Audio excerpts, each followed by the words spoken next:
My name is Somil Shah. I'm a partner with ELP specializing in M&A. The biggest impact on M&A because of the recent budget proposals is the fact that no depreciation will be allowed on goodwill arising on business or profession. Now, this is a significant impact. In any commercial M&A deal, the fair valuation that you pay over and above the net asset value in a business is basically attributed to some intangible assets, be it a brand, be it a trademark, be it manufacturing know-how, process, and then the residual value is allocated to goodwill.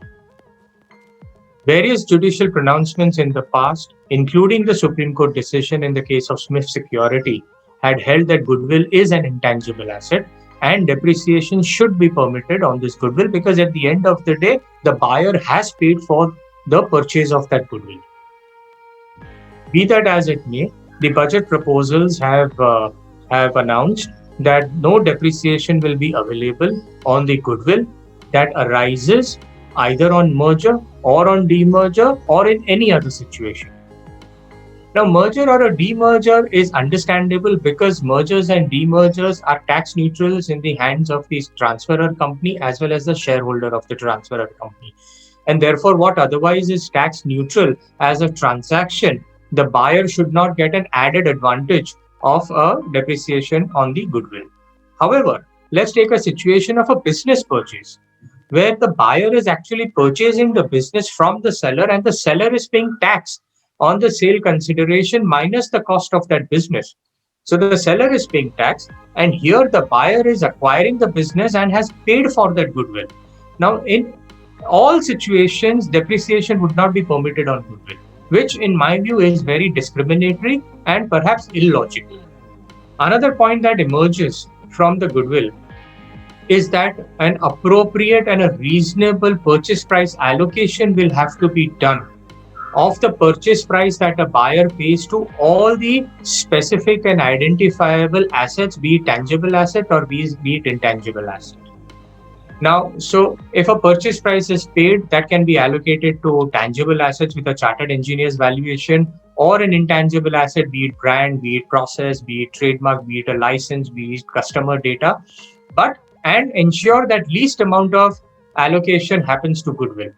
Because though goodwill is prohibited for depreciation, the other intangible assets are still eligible for depreciation.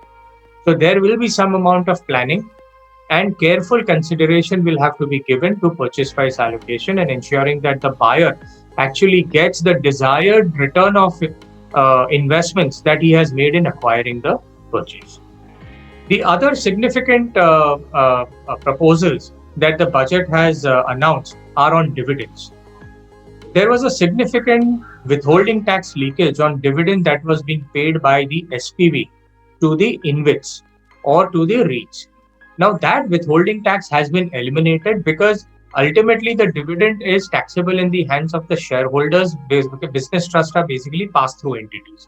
And therefore there would be a significant saving in the cash flow arising on account of no withholding tax on dividend. Second, the dividend income is not earned at the beginning of the year. It is earned somewhere in the middle of the year.